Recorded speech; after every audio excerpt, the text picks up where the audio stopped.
దేవునికి స్తోత్రం చెప్దాం గట్టిగా, హల్లెలూయా. చెప్పండి గట్టిగా, హల్లెలూయా. మన ప్రభువైన యేసుక్రీస్తు పరిశుద్ధ నామం పేరట మీ అందరికీ నా వందనాలు, దేవునికి స్తోత్రాలు. మంచిది. దేవుని మహాకృపను బట్టి కొద్ది నిమిషాల పాటు దేవుని మాటలు ఆలకిద్దాం.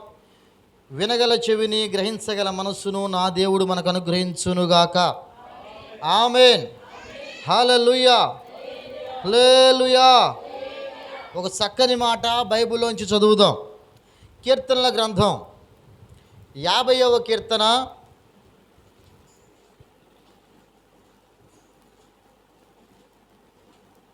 7వ వాక్యాన్ని ఒకసారి చదువుదాం. నా జనులారా, నేను మాటలాడబోచున్నాను, ఆలకించుడి. ఇశ్రాయేలు ఆలకించు.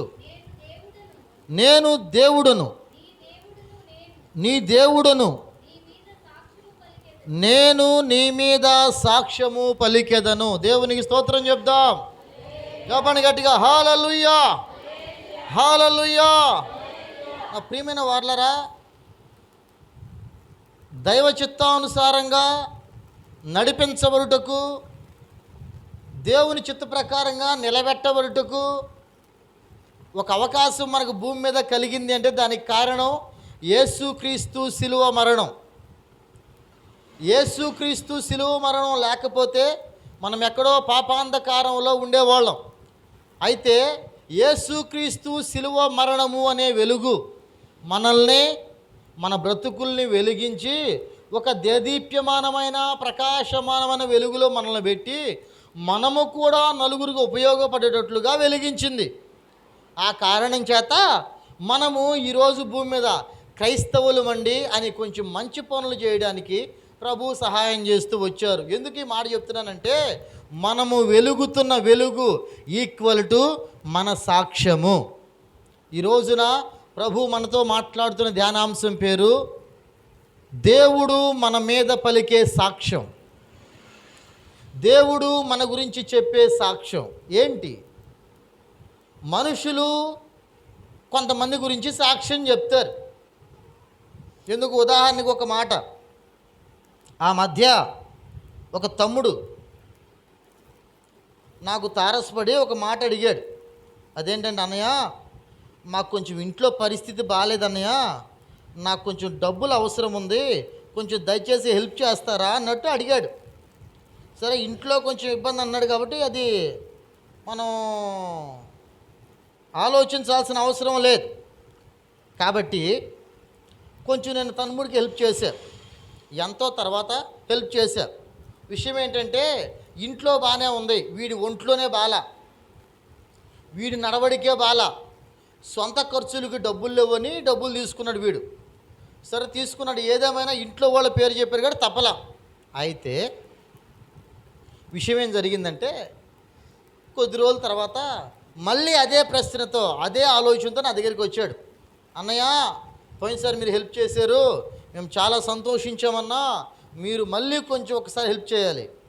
నాకు అర్థం కాల. విషయం ఏంటంటే, ఈ ప్రస్తావన ఏది వాళ్ళ అమ్మోళ్ళు నా దగ్గరికి తీసుకురాలా. 2-3 సార్లు కొంచెం ఇంట్లో పరిస్థితి బాగాలేదు అన్నాడు. కొంచెం రోగరుగ్మతలా, ఏమైనా బలహీనతలా, ఏమైనా బాగాలేదా, ఏంటి పరిస్థితి అని కనుక్కోవడానికి వెళ్ళాలి కదా. మన విశ్వాసులే వెళ్తే ఈ ప్రస్తావన ఏది వాళ్ళ అమ్మగారు కానీ, వాళ్ళ నాన్నగారు కానీ, వాళ్ళ తమ్ముడు కానీ, వాళ్ళ చెల్లి కానీ, వాళ్ళ అక్క కానీ నా దగ్గర తీసుకురాలా. సరే, వీడు చాలా తెలివిగా ప్రవర్తిస్తున్నాడు. ఓకే, మళ్ళీ వచ్చాడు నా దగ్గరికి. అన్నయ్య, ఇది పరిస్థితి అని. ఓకే తమ్ముడు, నేను నాన్న అకౌంట్లో వేస్తానురా, నాకు చేతిలో లేవు, ఫోన్లో ఉన్నాయి, నాన్న అకౌంట్లో వేస్తాను, తీసుకోరా అని చెప్పాను నేను. అన్నయ్య, అంత పని చేయ మాకు. ఏమినైనా అంత పని చేయ మాకు. సరే, నీ అకౌంట్ చెప్పు. నాకు అకౌంట్ లేదన్నా. సరే, చెల్లి అకౌంట్ ఉంది, సరే అక్క అకౌంట్ ఉంది కదా, దాంట్లో వేస్తానులే, మరి ఇప్పుడు అక్క దగ్గర తీసుకో. లేదన్నా, వాళ్ళకి ఎవరికి తెలియకూడదు అన్నాడు. ఒరే, కుటుంబంలో బాగాలేదన్నావు, ఇంట్లో బాగాలేదన్నావు, మరి వాళ్ళందరికీ తెలియకుండా ఎట్లా నాయనా? మరి ఎట్లా సంపాదించాను కవరింగ్ ఇస్తావు ఇంట్లో? నేను పనికి వెళ్ళి వచ్చానని ఏదో చెప్పుకుంటాలన్నా. సరే, అరే, ఒక 1000 రూపాయలు అయితే ఏదైనా పనికి వెళ్ళి వచ్చాడు పోటుగాడు అనుకుంటారు. ఒక్కసారి 10,000 తీసుకెళ్ళిస్తే ఏమని అనుకుంటారు? పనికెళ్ళి వచ్చావు అనుకుంటారా? ఎక్కడో దొబ్బేసావు అనుకుంటారు, దొంగతనం చేసావు అనుకుంటారు ఒకటి. రెండోది ఎవరి దగ్గర అడిగి తీసుకున్నావో అనుకుంటారు, అంతే కదా. ఇప్పుడు తెలియాల్సింది ఇప్పుడైనా తెలిసిద్ది, తర్వాత అని తెలిసిద్ది. ఇంకెందుకు నాయన అంటే కాదన్నయ్య, ఓకే ఇస్తానులే తమ్ముడు అని చెప్పి సరాసరి వాడికి చెప్పకుండా వాళ్ళ ఇంటికి వెళ్ళే సాయంత్రం వాళ్ళ ఇంటికి పోతే వాడు శుభ్రంగా స్నానం చేస్తూ ఉన్నాడు కుర్రోడు లోపల. ఎందుకు? గంట తర్వాత నా దగ్గరికి రావాలోడు. స్నానం చేస్తూ ఉంటే వెళ్ళాను, ఇంట్లో వాళ్ళ అమ్మోళ్ళు కుర్చీలో వేస్తే మొత్తానికి నేను ఇంకో బ్రదర్ కూర్చొని ఉన్నాం. వాళ్ళ అక్క చెల్లి వాళ్ళందరూ వచ్చి మన దగ్గర కూర్చొని ఉన్నారు. ఓకే మాట్లాడుతూ చెప్పా, అక్క ఇంట్లో పరిస్థితి ఎట్లా ఉంది అని అడిగాను. అప్పుడప్పుడు నేను మన బిడ్డలను అడుగుతుంటా, అమ్మ ఇంట్లో పైసలు ఉన్నాయా, ఇంట్లో పరిస్థితి బాగుందా, ఇంట్లో కొన్ని అవసరతలు కాస్త బాగా తీర్చబడుతున్నాయి కొన్ని అడుగుతాను. ఎందుకంటే కొంతమంది భర్తలు అరువుగా ఉండరు కుటుంబానికి, బుద్ధి జ్ఞానం లేకుండా తయారవుతున్నారు ఈరోజు మగోళ్ళు. వాళ్ళ తాగుడు, వాళ్ళ వ్యసనాలు, వాళ్ళ సుఖాలు, వాళ్ళ టయానికి వాళ్ళకి ముద్ద తినడానికి బయట బిర్యానీ తినడానికి ఉంటే చాలు అన్నట్టుగా ప్రవర్తిస్తున్నారు. అది చాలా తప్పు. కుటుంబ భారం లేని, బాధ్యత లేని భర్త ఉన్నా ఒకటే. నేను అనలేనులే, మీరు అంటారు, ఖచ్చితంగా అంటున్నారు, చాలామంది అన్నవాళ్ళు ఉన్నారు. సరే, అట్లా అనడం కంటే కూడా ఇప్పటికైనా వాళ్ళు తెలుసుకొని మారు మనసు పొందితే బాగుండని నా ఆలోచన. నా ప్రియమైన వర్లరా, ఆ విధంగా భర్త ఉండకూడదు. భర్త అనగా భరించేవాడు. ఈ భరించే భర్త ఎట్లుండాలంటే అన్నీ సక్రమంగా ఇంట్లో తీసుకొచ్చి పెట్టేవాడై ఉండాలి. ఉదాహరణకు ఒక మాటమ్మా, నేనే గనక ఇంట్లోకి అన్నీ తీసుకెళ్లకుండా, ఒక రకంగా తిని బండారాలు తీసుకెళ్లకుండా, ఇంట్లో డబ్బులు ఇవ్వకుండా, ఇంట్లో బియ్యం లేకుండా, ఇంట్లో కూరగాయలు లేకుండా, ఏమి లేకుండా డాబు సరిగా తక్కువ చేసుకొని, టై కట్టుకొని, సూటు బూట్ వేసుకొని, సెంటు కట్టుకొని ఇట్లా తిరుగుతూ ఉన్నాను అనుకోండి, ఊర పందిలాగా అనుకోండి. బయట ఒకవేళ అమ్మో అనొచ్చేమో, ఇంట్లో దేనికి ఉపయోగం వీడు అంటారా అనరా? ఖచ్చితంగా అంటారు. ఎందుకు? నేను అన్నీ తీసుకొచ్చి ఇంట్లో పెట్టి మాయ్ ఆ మాటిను అంటే భార్య గడగడ వణుకుతా విందా? వినని భార్యలు ఉన్నారు, వాళ్ళని తీసి పక్కన పెట్టేయండి. ఎందుకంటే విననోళ్ళు నాశనానికి పాత్రులు. విన్నోళ్ళు ఎప్పుడైనా వినరికంతే, వినేవాళ్ళు ఎప్పుడైనా వింటారు. విన్నోళ్ళు ఎందుకు నాశనానికి పాత్రులు అన్నానంటే, నాశనానికి ముందు గర్వంతో వచ్చే మనసే అది. నాకేంటండి అనేవాళ్ళు చాలామంది ఉన్నారు. కుటుంబ సంబంధంగా నీ భార్య దగ్గర నీ పేరు, నీ సాక్ష్యం ఎట్లా ఉంది? నీ భర్త దగ్గర నీ సాక్ష్యం ఎట్లా ఉంది? కుటుంబంలో నీ సాక్ష్యం ఎట్లా ఉంది? బయట సమాజంలో నీ సాక్ష్యం ఎట్లా ఉంది? నీ బంధువుల దగ్గర నీ సాక్ష్యం ఎట్లా ఉంది? అవి చెప్పడానికి అని చెప్పా. భార్యాభర్తల సంబంధంలో, భార్యాభర్తల వ్యవహారికమైన లక్షణాల మధ్యలో, కుటుంబ వ్యవహారాల్లో భర్త మీద భార్యకి గౌరవం ఉండాలి, భార్య మీద భర్తకి నమ్మకం ఉండాలి. ఉండద్దా? అయితే ఈ రెండింటికి నోచుకొని కుటుంబాల్లో భార్యాభర్తలు కొంతమంది ఉంటారు. వీడేమో పిచ్చ తాగుబోతూ, ఆ అమ్మాయి పిచ్చ తిరుగుబోతూ. నువ్వు తాగట్లేదా అంటది ఆ అమ్మాయి, నువ్వు ఎడకెడగా ఓట్లేదా అంటాడు వీడు. ఆ కుటుంబం కట్టబడిద్దా? అవకాశమే లేదు. నా ప్రియమైన వర్లరా, ఈ కుటుంబాల మధ్యలో సాక్ష్యాలు కోల్పోతారు చాలామంది. అక్కడక్కడ మేము ఇళ్ళకి వెళ్ళినప్పుడు అక్కడక్కడ అక్కలు చెబుతుంటారు అన్నోళ్ళ మీద, అన్నా ఏమనుకున్నామన్నా, అస్సలు వేస్ట్ అన్నా, వీళ్ళు లేనప్పుడు వాళ్ళు తగులుకుంటారు మమ్మల్ని. ఎవరు? మగోళ్ళు. పాస్టర్ గారు మీ అమ్మాయి ప్రార్థనకు వస్తుందనే కానీ ఎబ్బే నేను 100 రెట్లు బెటర్ అని అంటుంటారు. వస్తుందే, కాకపోతే ఏదో ఒకటి చెప్పాలి కదా అన్నట్టు. వీరి మీద వారి సాక్ష్యం చెడిపోతుంది, వారి మీద వీరి సాక్ష్యం చెడిపోతుంది. ఎప్పుడు? మనస్తత్వాలు ఒకటి కానప్పుడు. అంతేగా, మనసులు కలిస్తే, ఒకవేళ వీళ్ళిద్దరే భార్యాభర్తలు అనుకోండి, ఎందుకంటే విడిపోకుండా అట్నే ఉంటున్నారు ఎప్పుడు. సరే, వీళ్ళిద్దరే భార్యాభర్తలు అనుకోండి, వీళ్ళిద్దరూ బాగా తిట్టుకున్నారు, కొట్టుకునే దాకా వచ్చారు, నన్ను పిలిచారు మధ్యలో తీర్పుకి. ఇప్పుడు నేను ఎవరిని? తీర్పులు తీసే పెదరాయుడిని, అంతే కదా. నేను పెదరాయుడిగా వచ్చావు, నాకు ఎందుకురా స్వామి, వాడు కొట్టుకుని తిట్టుకున్నారు, ఓరేసా ఎట్ట కొట్టుకుని. అటు కాదు, నన్ను పిలిచారు, పాస్టర్ గారు నువ్వు రావాలా. సరే నేను వచ్చిన. ఈ అమ్మాయి ఒక రకంగా మాట్లాడుద్ది, సరే ఈ అబ్బాయి ఒక రకంగా మాట్లాడతాడు. సరే మాట్లాడి మాట్లాడి మాట్లాడి చివరికి 2 రోజులు పోయిన తర్వాత నేను వీళ్ళ తరపున మాట్లాడాను అనుకో, వీళ్ళకి నేనేమవుతా, చేదవుతా. పోనీ ఇటు పక్కన మాట్లాడాను వీళ్ళకి ఖచ్చితంగా చేదవుతా. చూసావా పాస్టర్ గారు అట్లా మాట్లాడాడు, చూసావా అటు పక్కనే మాట్లాడాడు చూసావా అంటారు. 4 రోజుల తర్వాత వాళ్ళిద్దరు కలిసిపోతారు. నేను ఎవరిని ఇప్పుడు? ఒకవేళ మీ భర్త గారు తప్పు చేస్తే, భర్త అనో నువ్వు చేసిన తప్పు అన్నాను అనుకో, ఆయన నాతో పలకడేక. ఎప్పుడు? 4 రోజుల తర్వాత. అదే వాళ్ళిద్దరు బాగానే ఉంటారా? అందుకని మనం చేయాల్సింది ఏంటంటే, భార్యాభర్తలు తిట్టుకునేటప్పుడు, భార్యాభర్తలు కొట్టుకునేటప్పుడు మధ్యలోకి వెళ్ళొచ్చా? పొరపాటున బుద్ధి ఉండవలేదు వెళ్ళరు. ఆ మధ్య భార్యాభర్తలు తిట్టుకుంటూ కొట్టుకుంటూ ఉంటే ఒక ఆమె పోయిందంట. ఉడే పనికి వాళ్ళనే ఉండంటే ఆ సట్టి తీసుకుని కొడతా ఉంది భర్తనేమో. ఒక్క దెబ్బ నెత్తిన పెట్టి ఎత్తే తెత్తుని పొంగింది. ₹10 బిళ్ళంతా. ఏ పాస్టర్ గారు ప్రార్థన చేయవా, తలనొప్పి పడుతుంది. ఏడకి పోయినావమ్మా, ఏం జరిగింది? ఏం లేదు, పడ్డాలే. పడితే ఇటు పక్కన తగులుద్ది. ఏడెందుకు తగులుద్ది? ఎందుకు తగులుద్దామా చెప్పండిలే, ఎందుకు తగులుద్ది? ఇటు తగులుద్దా? నిజం చెప్పమ్మా. ఏం లేదు, పడ్డాలే, ప్రార్థన చేయ, నీకు ఎందుకు స్వామి? సరే విషయం ఏంటంటే తర్వాత ఆదివారం తెలిసింది నాకు. మా ఇద్దరి మధ్యలో వచ్చిందన్న ఒక్కటిచ్చా. దేంతో? కూర వండుకునే సటితో భర్తను కొడతా ఏమో ఒకటి ఇచ్చిందంట. రక్తం బొప్పి గట్టింది. కాబట్టి ఈసారి నుంచి మీరు చేయాల్సిందేంది, వాళ్ళిద్దరు సాక్ష్యాలు వాళ్ళు చెప్పుకుంటారు. ఈ రోజున నువ్వెంత అనుకుంటారు.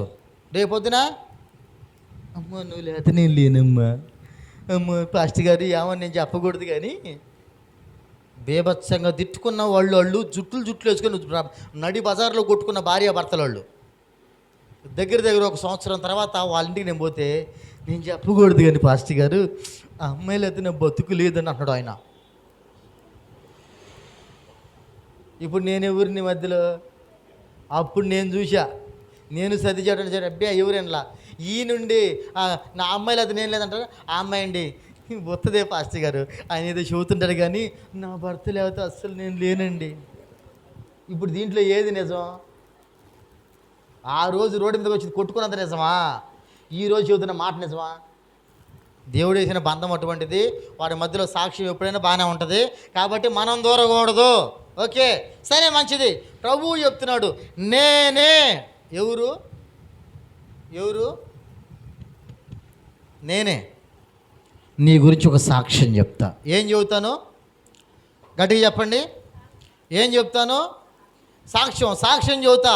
ఏమని సాక్ష్యం చెబుతాను? అసలు ఈ మాటలు రాసింది ఎవరంటే ఆసాపు భక్తుడు. ఎవరు చెప్పండి, గట్టిగా చెప్పండి. ఆసాపు అంటే ఎవరు?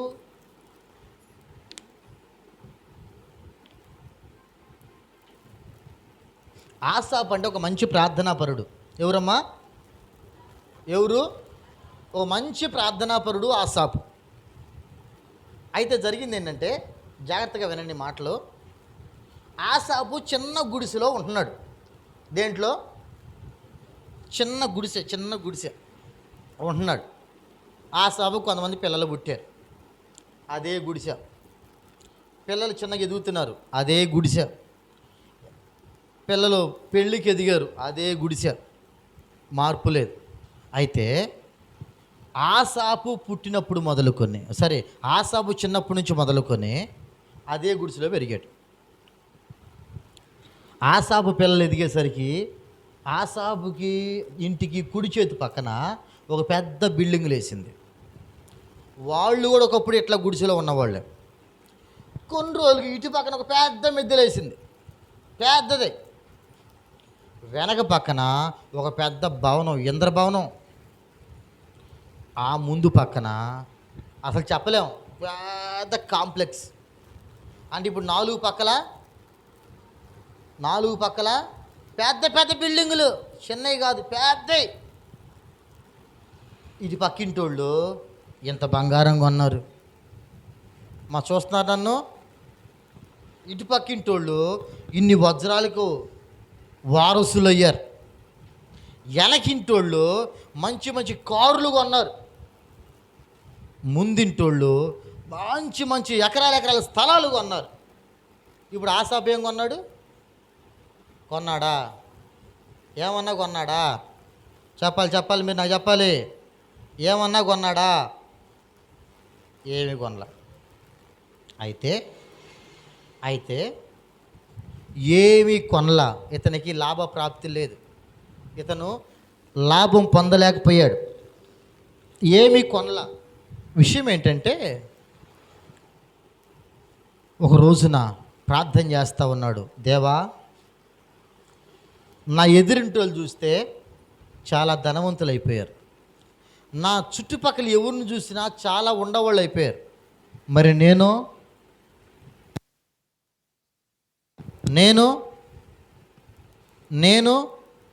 ఏమీ లేదు,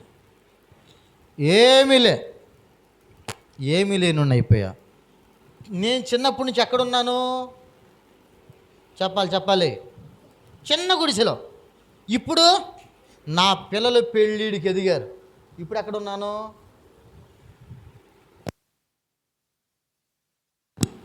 చిన్నప్పటి నుంచి నేను ఎక్కడున్నాను? అప్పటికిప్పుడు ఎన్ని సంవత్సరాలు గడిచినాయి? చాలా సంవత్సరాలు గడిచినాయి. మార్పు ఉందా? ఏమైనా సంపాదించుకున్నానా? కొన్ని రోజుల నుంచి ప్రార్థన చేసి ఒక రోజున వాళ్ళ పిల్లలందరినీ పిలవనంపి ఒరే అబ్బాయి, ఇంతకాలం చేసిన భక్తి చాలు, ఇంకా మనం భక్తి చేయాల్సిన అవసరంలా. భక్తి చేసి ఉపయోగం ఏముందరా? ఏమన్నా వచ్చిందా మనకి? ఏమీ రాలేదు కదా. అప్పుడు ఏ గుడిసో, అప్పుడు ఎటువంటి బట్టలో,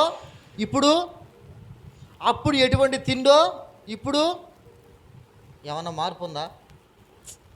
ఏమీ లేదు. కాబట్టి దేవుని వదిలేద్దాం అని చెప్పడానికి పిలిచాడు. ఎవరిని? పిల్లల్ని. అయితే ఆసాపుకున్న ఒక మంచి లక్షణం ఏంటంటే, ఏ పని చేసినా దేవుని దగ్గర ప్రార్థన చేసి చేస్తాడు. సరే, పిల్లలందరూ వచ్చి బయట కూర్చున్నారు. అరే ఒక్క నిమిషం, మళ్ళీ వెంటనే వస్తానని చెప్పి లోపలికి వెళ్ళాడు. ఆ గుడిసెలోనే ఒక చిన్న అంత భాగం ప్రార్థనా గది. వెళ్ళి మోకరించి దేవా, ఇదిగో నీతో నాకు కుదరట్లేదు. ఎక్కడా? ప్రార్థనా గదిలో. నీతో నాకు కుదరట్లేదు. ఏమి ఇచ్చావు నాకు? నువ్వు ఏమన్నా ఇచ్చావా? మనం చేస్తాం అప్పుడప్పుడు ఈ ప్రార్థన చేయమా? ఇల్లు లేనోళ్ళు వేసాయా? ఎంతకాలం నుంచి ప్రార్థనకు వస్తున్నాను నేను? ఒక ఇల్లు ఇచ్చా అనమా? అదేవిధంగా ఆసాపు కూడా. ఎప్పటి నుంచి ప్రార్థన చేస్తున్నాను నేను నీకు? చిన్నప్పటి నుంచి చేస్తున్నాగా. ఇక నీతో నాకు కుదరదు. ఎవరితో? దేవునితో నాకు కుదరదు. నా పిల్లలు చిన్నప్పటి నుంచి చూస్తున్నా, ఇస్తావని ఏమిలే, ఆ గుడిసి తప్పితే. నీతో నాకు కుదరదులేయ్యా, నేను వెళ్ళిపోతా అని మాట్లాడుకుంటా ఉన్నాడు. ప్రార్థన చేస్తా ఉన్నాడు. చివరిలో ఒక మాట అడిగాడు. దేవా, నీ చిత్తం ఏందో నాకు చెప్పు, నేను వెళ్ళిపోతా బయటికి, నాకు అవసరం లేక నువ్వు అన్నట్లుగా ప్రార్థన చేశాడు. ఈలోపు ప్రార్థనలోనే చిన్నగా అట్లా ఒరిగాడు. నిద్ర వచ్చింది, ఒరిగాడు. ఆసాపు కలలో ఈ పక్కింటోళ్ళు, ఎదిరింటోళ్ళు, బంగారం కొన్నవాళ్ళు, కారులు కొన్నవాళ్ళు అందరూ కూడా ఒక దగ్గర కనపడతా ఉన్నారు. ఇతను ఎత్తైన ఒక గొప్ప శిఖరం పైన, ఒక గొప్ప కొండ పైన ఉన్నాడు. ఆసాపు కలలో ఎదురు కొండ మీద వీళ్ళందరూ ఉన్నారు. చుట్టుపక్కల వాళ్ళందరూ అందరూ ఉన్నారు. వీళ్ళు ఏం చేస్తున్నారు తెలుసా? తాగుతున్నారు, ఎగురుతున్నారు, తింటున్నారు, ఎట్లాంటి చేస్తూ ఉన్నారు. ఆసాపుని దేవుడు కల్లో అడిగాడు. ఆసాపు, నువ్వు చెప్తున్నావే ఎదిరింటోళ్ళు బంగారం కొన్నారని, ఎదిరింటోళ్ళు మిద్దె కట్టారని, పక్కింటోళ్ళు కారులు కొన్నారని, వెనకింటి వాళ్ళు స్థలాలు పొలాలు కొన్నారు చెప్తున్నావు కదా, వాళ్ళు వీళ్ళేనా? అగో ఆ పచ్చ చీర కట్టుకొని చూడు, ఆమె దగ్గర 100 తులాల బంగారం ఉంది. ఆ మామూలు కదా ఆమె చూడే ఆమెనయ్యా. అవునా?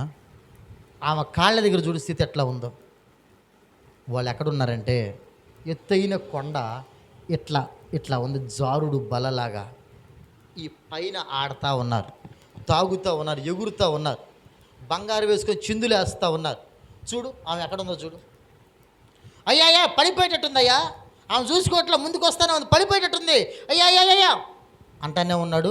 ఆమె తపామని కింద లోయలో పడిపోయింది. మరి నువ్వెక్కడున్నావురా? నేను సురక్షితమైన ప్రదేశంలో ఉన్నానయ్యా.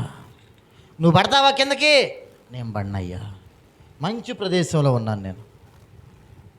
అదిగో ఆ తాగుబోతున్నాడు, ఎగురుతున్నాడు చూడు, వాడెవడో చూడు.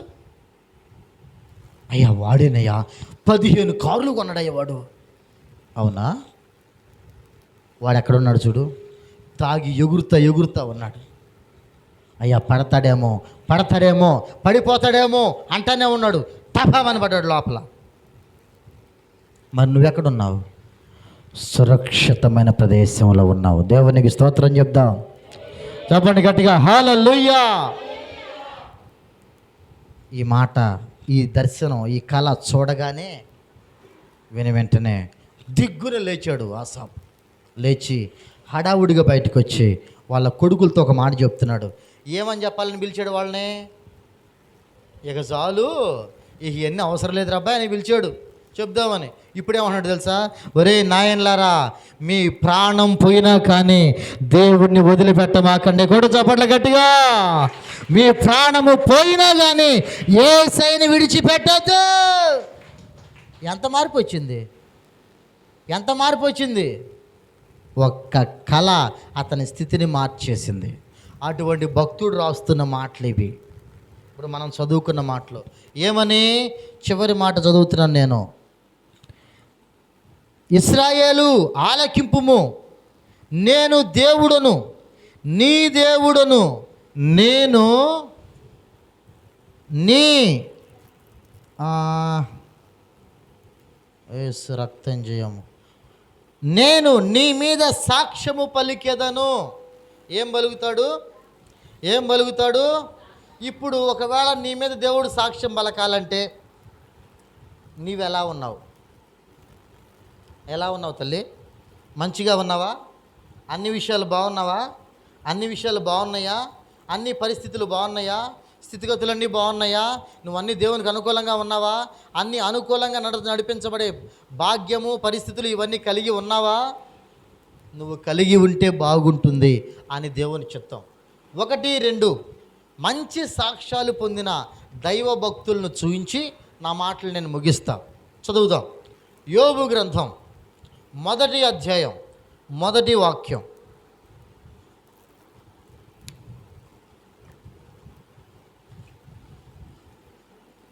యోబు గ్రంథం 1వ అధ్యాయం 1వ వాక్యం.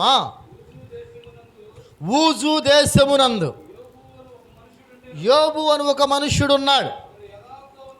ఇదిగో దేవుడు అతని గురించి పలుకుతున్న సాక్ష్యం. అతడు యథార్థవర్తనుడును న్యాయవంతుడునై దేవుని యందు భయభక్తులు కలిగి చెడుతనమును విసర్జించిన వాడు. దేవునికి స్తోత్రం చెప్దాం. హల్లెలూయా. చెప్పండి గట్టిగా హల్లెలూయా, హల్లెలూయా. రైట్. 8వ వాక్యం చదువుదాం. అందుకు యెహోవా, జాగ్రత్తగా వినండమ్మా, నీవు నా సేవకుడైన యోబు సంగతి ఆలోచించావా? ఎవరు చెబుతున్నాడు ఈ మాట? అతడు యథార్థవర్తనుడును న్యాయవంతుడునై దేవుని యందు భయభక్తులు కలిగి. దేవునికి స్తోత్రం చెప్దా. హల్లెలూయా. ఒకే అధ్యాయంలో 2 సార్లు రాయబడింది మాట. సేమ్ మాట యోబు గారి గురించి. సాక్షాత్తు దేవుడు ఎవరితో చెబుతున్నాడు తెలుసా? సాతానుడితో చెప్తున్నాడు. ఏమని? యోబు గురించి ఒక మంచి సాక్ష్యం. సాతానా, నీకు యోబు గురించి తెలుసా? యోబా, నాకు తెలియకనే ఉండండి. అతడు యథార్థవర్తనుడును న్యాయవంతుడును యెహోవా యందు భయభక్తులు కలిగి చెడుతనమును విసర్జించినవాడు. ఈ సాక్ష్యం చిన్న సాక్ష్యం అమ్మా. యథార్థవర్తనుడు అంటే, వర్తకము అంటే వ్యాపారము, యథార్థవర్తకము అంటే న్యాయమైన వ్యాపారము అని. న్యాయమైన వ్యాపారం చేసేవాడు. రెండోది యథార్థవర్తనుడును న్యాయవంతుడు, న్యాయంగా ప్రవర్తించి న్యాయంగా తీర్పు తీర్చేవాడు. ఆ తర్వాత దేవుని యందు భయభక్తులు కలిగిన వాడు, ప్రార్థన చేసేవాడు. తర్వాత చెడుతనమును విసర్జించి పాపానికి దూరంగా బతికేవాడే యోబు. యోబు గురించి ఒక సాక్ష్యాన్ని ఈ రోజున ప్రభువే చెప్తున్నాడు. నా ప్రియమైన వార్లరా, యథార్థముగా న్యాయంగా ప్రవర్తించుట ఈరోజు చాలామందికి తక్కువైపోయింది. ఒక మాట నేను మీకు గుర్తు చేస్తాను. ఒక రోజున సర్ సివి రామన్, తెలుసా మీకు? చరిత్రలో జరిగింది. ఈయన భౌతిక శాస్త్రం మీద పరిశోధనలు చేసి నోబెల్ బహుమతి పొందిన గొప్ప శాస్త్రవేత్త. మీరు చదువుకున్న వాళ్ళకి తెలుస్తుంది. అయితే అతను బెంగళూరులో ఒక పెద్ద ఒక పరిశోధనశాల ఏర్పాటు చేసి దాంట్లో కొంతమందిని జూనియర్ శాస్త్రవేత్తలు కావాలని పేపర్లో కాస్త అందరికి తెలిసేటట్లుగా ప్రచారం చేయించారు. అయితే ప్రచారం చేయించిన తర్వాత జరిగిన విషయం ఏంటంటే, ఒక కొద్ది రోజులకి అందరూ వస్తారు కదా, అందరూ వచ్చి సార్ నేను చేరతానని చెప్పేసి అందరూ మాట్లాడుకుంటూ ఉన్నారు. మాట్లాడుతూ ఉండగా అయితే కొంతమంది వచ్చారు, కొంతమంది సెలెక్ట్ అయ్యారు. అయిపోయిన తర్వాత కొద్ది రోజు ఒకటి రెండు రోజుల తర్వాత సర్ సివి రామన్ గారు రోడ్డు మీద నడుచుకుంటూ పోతూ ఉన్నాడంట. పోతా ఉంటే ఒక యవనస్తుడు హడావుడిగా సార్ అని పిలిచాడు. ఓకే, ఆయన ఆగాడు. వచ్చి, సార్ మీరు సర్ సివి రామన్ గారు కదా? ఓకే, అవునండి సార్, ఇదిగో 7 రూపీస్ అండి అని చెప్పి ఇచ్చాడంట. ఎంత? 7 రూపాయలు. ఎంత? 7 రూపాయలు. అప్పటికే ఆయన నోబెల్ బహుమతి పొందాడు. 7 రూపాయలు ఎందుకు ఇచ్చావని అడిగాడంట అతను. సార్ నేను ఇంటర్వ్యూకి వచ్చాను, సెలెక్ట్ అవ్వలేదండి, ఫెయిల్ అయ్యాను. సో నిన్న రిసెప్షన్ దగ్గర కొంత ఫీ నేను పే చేశాను, కొంత డబ్బులు కట్టానండి ఇంటర్వ్యూ కోసమని. దాంట్లో 7 రూపాయల చిల్లర నాకు ఎక్కువ ఇచ్చాడు అతను. ఎన్ని రూపాయలు? 7 రూపాయలు నాకు చిల్లర ఎక్కువ ఇచ్చాడు. నిన్న ఇచ్చేద్దామంటే వచ్చేటప్పుడు మర్చిపోయి వచ్చేసాను. కనుక ఈరోజు మీరు కనపడ్డారు, నాకు అది అవసరం లేదండి అని చెప్పి ఇచ్చేద్దామని వచ్చాను. మీరు కనపడేసరికి ఆయన చెప్పి చేతిలో పెట్టాడంట. చేతిలో పెడితే, ఏమండి అబ్బాయి, ఇప్పుడు ఈ 7 రూపాయలు ఇచ్చే బాగుంది, నువ్వు నీతిమంతుడు నాకు అర్థమవుతుంది, ఇప్పుడు ఇది చూసి నీకు ఉద్యోగం ఇస్తాను అనుకుంటున్నావా అని అడిగాడంట అతను. లేదండి, నాకు ఉద్యోగం వద్దు, అన్యాయంగా సంపాదించేది నాకే వద్దు, నాదే అవసరం లేదు, కానీ మీ డబ్బులు నాకు అవసరం లేదు అన్నాడట. సరే, యవనస్తుడు కదా, ఏదో కొనుక్కొని అయినా ఇబ్బంది లేదు, 7 రూపాయలే కదా అని చెప్పేసి ఇచ్చేసాడండి వెనక్కి. లేదండి, నాది కాని వస్తువు నాకు అవసరం లేదు, నాది కాని రూపాయి నాకు అవసరం లేదు అని చెప్పి వెనక్కి ఇచ్చేసాడట. అయితే జరిగింది ఏంటంటే, మరి ఏమన్నా రికమెండ్ చేయమంటావంటే, వద్దు సార్ ఏమి నాకు అవసరం లేదండి అని చెప్పి వచ్చేసాడు ఇంటికి. జరిగిన తర్వాత ఈ సివి రామన్ అనే వ్యక్తికి ఒక 10 రోజులు నిద్రపట్టలేదంట. దేనికమ్మా? ఎందుకు బట్టి ఉండదు?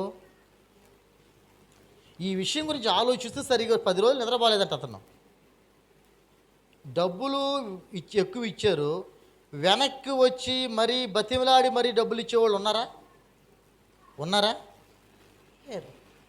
కానీ ఇతను వచ్చి ఇచ్చాడు. మంచోడు అనిపించి అతనికి కాల్ చేసి, ఇంటర్వ్యూలో లిస్ట్ ఉంటుంది కదా, ఆ లిస్ట్ తీసి అతని పేరు ఏదో ఎదికి మొత్తానికి తీసి ఫోన్ చేసి పిలిపించారంట. పిలిపించి, ఇదిగో రిక్వెస్ట్గా అడుగుతున్నాను, నేను మా పరిశోధనశాలలో పని చేస్తావా అని అడిగాడట. సరే సార్, మీరు రిక్వెస్ట్ అంటున్నారు, పెద్దోళ్ళు రిక్వెస్ట్ అంటున్నారు కాబట్టి వస్తాను అని చెప్పి ఆ శాస్త్రవేత్తలతో పాటు ఇతను కూడా జాయిన్ అయ్యి కొంత శాస్త్రవేత్త పరిశోధనలు ఇవన్నీ చేస్తూ వచ్చారు. విషయం ఏంటంటే,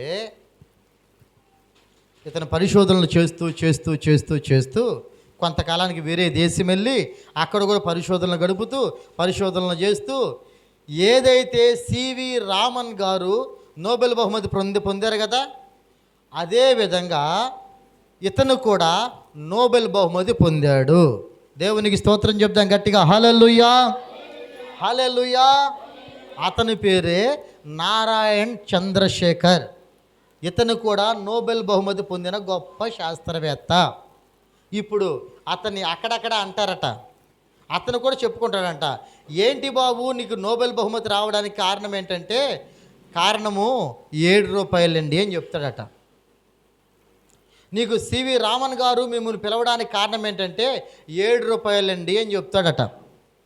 ఎందుకు 7 రూపాయలని చెప్తాడు? అతను తిరిగి ఇచ్చిన 7 రూపాయలు ఆ నీతి అతనిని ఒక ఉన్నతమైన స్థానంలోకి తీసుకొని వెళ్ళింది. దేవునికి స్తోత్రం చెప్తా, హల్లెలూయా. ఇది కళ్ళబొల్లి కబురు కాదు, చరిత్రలో జరిగిందమ్మా. కావాలంటే మీరు యూట్యూబ్లో సెర్చ్ చేసుకోండి. ఆయన పేరు నోబెల్ గ్రహీత నారాయణ్ చంద్రశేఖర్. సర్ సివి రామన్ తర్వాత నోబెల్ బహుమతి పొందిన గొప్ప శాస్త్రవేత్త. అంటే గురువుని మించిన శిష్యులు అంటారు కదా, ఆ విధంగా గురువు కంటే గొప్ప శిష్యునిగా మారాడు నారాయణ్ చంద్రశేఖర్. కారణం అతను కలిగి ఉన్న నీతి, అతను కలిగి ఉన్న యథార్థత, అతను కలిగి ఉన్న మంచి సాక్ష్యం. దేవుని ద్వారా ఏ సాక్ష్యాన్ని మనం పొందాలి? దేవునికి స్తోత్రం చెప్దామా? కాబట్టి గట్టిగా హల్లెలూయా. ఈ సాక్ష్యం మనం పొందేవారిగా మార్చబడాలి. సాక్ష్యం లేకపోతే మోక్షం లేదు. సాక్ష్యం లేకపోతే వాక్యం నీలో నిలవదు. సాక్ష్యం లేకపోతే వాక్యం నీలో నిలవలేదంటే మోక్షానికి నీకు దారి లేదు. సాక్ష్యం ఉంటే వాక్యము నీలో నిలుస్తుంది. వాక్యం నీలో ఉంటే మోక్షానికి దారి నీకు తెలుస్తుంది. నా ప్రియమైన దేవుని పిల్లరా, యోబు గురించి దేవుడు చెప్తున్న సాక్ష్యం, ఇతను యథార్థవంతుడు, న్యాయవంతుడు, ధర్మవంతుడు, అన్నిట్లో నమ్మకంగా ఉండేవాడు, నమ్మకమైన పాత్ర. ఈ సాక్ష్యం నీ గురించి ప్రభు చెప్పగలడా? తల్లి చెప్పగలరా? ఆ విధంగా ఎదిగే అనుభవం నీకుందా? నీతిగా బతకడం చాలా కష్టం అమ్మా. యథార్థంగా బతకడం చాలా కష్టం. తప్పుడు పనులు చేయడం చాలా సులువు. అవునా కాదా? చాలా సులువు తప్పుడు పనులు చేయడం. చెడ్డోడు అనిపించుకోవడం చాలా సులువు, మంచోడు అనిపించుకోవడం చాలా కష్టం. అవునా కదా? నువ్వు మంచిగా బతకాలని ప్రభు కోరుకున్నాడు. ప్రభు చెప్పాడు ఒక సాక్ష్యం యోబు గురించి. యోబు, నీ జీవితం చాలా జాగ్రత్తగా ఉండాలి. యోబు, నీ బ్రతుకు చాలా జాగ్రత్తగా ఉండాలని ఎన్నోసార్లు ప్రభు హెచ్చరించి ఉంటారు. అతను దేవుని యందు భయభక్తులు కలిగి శ్రద్ధగా దేవుణ్ణి వెతికి దేవుని చిత్తాన్ని బట్టి దేవుని ఘనపరచాలని తన జీవితంలో తన సొంత ప్రయత్నాలు చేయని వాడే యోబు. యోబు గ్రంథం గురించి ఒక చిన్న మాట నేను మీకు చెప్తాను. ఎవరి గురించి? యోబు గ్రంథం గురించి ఒక చిన్న మాట నేను మీకు తెలియజేస్తాను. యోబు గ్రంథం ఎన్ని అధ్యాయాలు? తీయాలి త్వరగా. యోబు గ్రంథం ఎన్ని అధ్యాయాలు? 42 అధ్యాయాలు. అవునా కదా? యోబు గ్రంథం మొత్తం ఎన్నిసార్లు చదివారు? ఉన్నారు చదివిన వాళ్ళు లేడా? మీకు 4 మాటల్లో చెప్తా. యోబు గ్రంథం మొత్తం 4 మాటల్లో చెప్తా, జాగ్రత్తగా గుర్తుపెట్టుకోండి. యోబు గ్రంథం 42 అధ్యాయాలు. మొదటి 2 అధ్యాయాలు, 1-2 అధ్యాయాలు, దానికి నేను పెట్టుకున్న పేరు నిరాశ. ఏం పేరు? ఎందుకు నిరాశ అంటే, యోబుకి ప్రభు ఆస్తి అంతటిని ఇచ్చాడు, అన్నిట్లో సుఖాన్ని ఇచ్చాడు, అన్ని విషయాల్లో క్షేమాన్ని ఇచ్చాడు, కాలు మీద కాలు వేసుకొని తిన్నా తరగని ఆస్తిని ఇచ్చాడు. కానీ 1-2 అధ్యాయాల్లో కొన్ని బాధలు వచ్చి యోబు మీద పడిపోయినాయా? ఎందుకు పడిపోయినాయో యోబుకు తెలియదు. అందుకని నిరాశ చెంది, ఎందు ప్రభువా నా బ్రతుకు అనుకుంటా ప్రార్థన చేసుకుంటా ఉన్నాడు. ఓకే, నిరాశలో, నిస్పృహలో ఏం చేయాలి అర్థం కాని పరిస్థితిలో ఉన్నాడు యోబు. మొదటి 2 అధ్యాయాలు, 3వ అధ్యాయం దగ్గర నుంచి 36వ అధ్యాయం వరకు. ఎంతవరకు? 3వ అధ్యాయం నుంచి 36వ అధ్యాయం వరకు. అంటే ఎన్ని అధ్యాయాలు? 34 అధ్యాయాలు.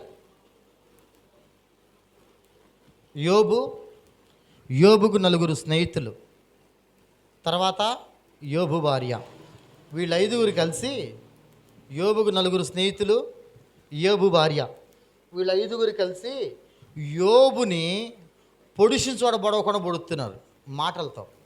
నువ్వేదో తప్పు చేసి ఉంటావురా, నువ్వేదో పనికిమాలిన పని చేసి ఉంటావురా, నువ్వు అది చేసి ఉంటావురా, ఇది చేసి ఉంటావు అని చెప్పి ఈ విధంగా మాట్లాడుతూ వచ్చారు. దానికి నేను పెట్టుకున్న పేరు నిజాయితీ. ఎన్ని మాటలు మాట్లాడినా యోబు తన నిజాయితీని వదిలిపెట్టకుండా, లేదు దేవుడు నాకు సహాయం చేస్తాడు, దేవుడు నాకు సహాయం చేస్తాడు అంటేనే నిలబడే ఉన్నాడు. ఎన్ని మాటలు చెప్పాను ఇప్పుడు? మొదటిది, 2వది నిజాయితీ. ఇక 3వది 37వ అధ్యాయం నుంచి 41వ అధ్యాయం వరకు. రాసుకోగలిగిన వాళ్ళు ఖచ్చితంగా రాసుకోండి. ఎందుకంటే యోబు గ్రంథం మొత్తం 4 మాటలు చెప్పడం చాలా చిన్న విషయం అయితే కాదు. మొదటి మాట వచ్చేసి నిరాశ, మొదటి 2 అధ్యాయాలు. 2వ మాట వచ్చేసి నిజాయితీ, 3వ అధ్యాయం దగ్గర నుంచి 36వ అధ్యాయం వరకు, 37వ అధ్యాయం నుంచి 41వ అధ్యాయం వరకు.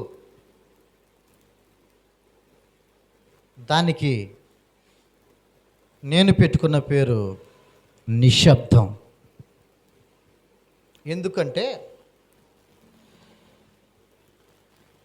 మొదట యోబు ఏం చేయాలో అర్థం కాక ఏడుస్తూ ఉన్నాడు మొదటి నిరాశలో. 2వది, స్నేహితులు 100 ప్రశ్నలు అడుగుతూ ఉన్నారు, 100 రకాలుగా హింసిస్తూ ఉంటే ఏం చేయలేక తన నిజాయితీని నిరూపించుకోవడానికి ప్రభు సహాయం చేస్తాడని చెప్పి దేవుడిని అడుగుతూనే ఉన్నాడు. 3వ మాటలో ప్రభు యోబు సమాధానం చెప్పలేని 64 ప్రశ్నలు అడిగాడు. ఎన్ని ప్రశ్నలు? 64 ప్రశ్నలు. ఉదాహరణకి సమాధానం లేని ప్రశ్నలు. తూర్పున సూర్యుడు ఉదయిస్తాడు, ఎందుకు? సమాధానం ఉందా? లేదు. ఈ ఫ్యాను ఇట్లానే ఎందుకు తిరుగుతుంది? సమాధానం ఉందా? లేదు. ఈ టేబుల్ ఇదే విధంగా ఎందుకు చేయించుకోవాలి? సమాధానం ఉందా? లేదు. అన్నం ఈ చేత్తోనే ఎందుకు తినాలి? సమాధానం ఉందా? లేదు. ఇట్లా సమాధానం లేని ప్రశ్నలు 64 ప్రశ్నలు దేవుడు యోబుని అడిగాడు. ఎక్కడి నుంచి ఎక్కడి వరకు? 37వ అధ్యాయం దగ్గర నుంచి 41వ అధ్యాయం వరకు యోబు ఏమీ సమాధానం చెప్పలా. చివరిది 3వది ఏం చెప్పాను? నిశ్శబ్దం. చివరిది 42వ అధ్యాయం. దేవుడు మాట్లాడే మాటలన్నిటికీ కాముగుండి యోబు అని ఏమంటాడంటే, యేసయ్యా, తినడానికి నాకు ఫుడ్ లేకపోయినా, ఉండడానికి షెడ్ లేకపోయినా, పడుకోవడానికి బెడ్ లేకపోయినా నువ్వు నాకుంటే చాలు. ఏమన్నాడు చివరికి? తినడానికి ఫుడ్ లేకపోయినా, ఉండడానికి షెడ్ లేకపోయినా, పడుకోవడానికి బెడ్ లేకపోయినా నువ్వు ఉంటే నాకు చాలు ప్రభువా అని ప్రార్థన చేసుకొని 42 అధ్యాయం మొత్తం కూడా ఆశీర్వదించబడ్డాడు. చివరికి వచ్చేసి ఆ చివరి దాని పేరు నిరీక్షణ. అయిపోయిందా? ఇదే యోబు గ్రంథం.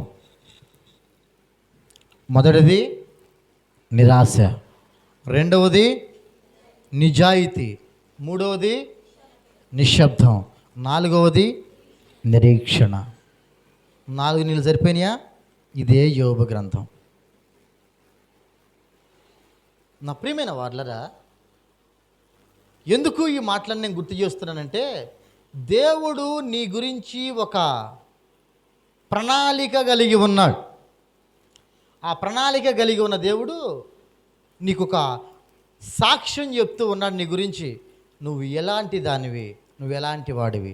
యోబు గురించి అంటున్నాడు, యోబు యథార్థవంతుడండి, యోబు న్యాయవంతుడండి, యోబు ధర్మం ప్రకారం నడిచేవాడండి, యోబు యెహోవా యందు భయభక్తులు కలిగిన వాడు.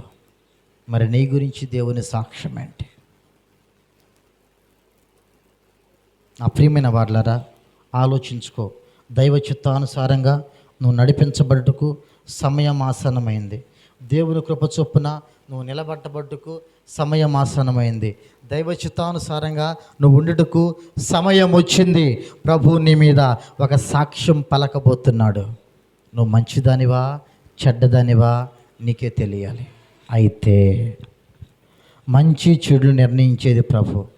మనుషులు ఈరోజు నీ వలన మేలు పొందితే మంచోళ్ళు అంటారు, మేలు పొందకపోతే చెడ్డోళ్ళు అంటారు. కనుక మనుషుల సాక్ష్యం స్థిరం కాదు, దేవుని సాక్ష్యం స్థిరం. ఆ విధంగా మంచి సాక్ష్యాన్ని పొందుకున్న వారిగా మనము దేవుని కృపలో వర్ధిల్లుదుముగాక. ఆ విధమైన కృపతో ప్రభు మనల్ని నింపి పరలోక రాజ్యం కోసం సిద్ధపరచునుగాక. ఆమేన్.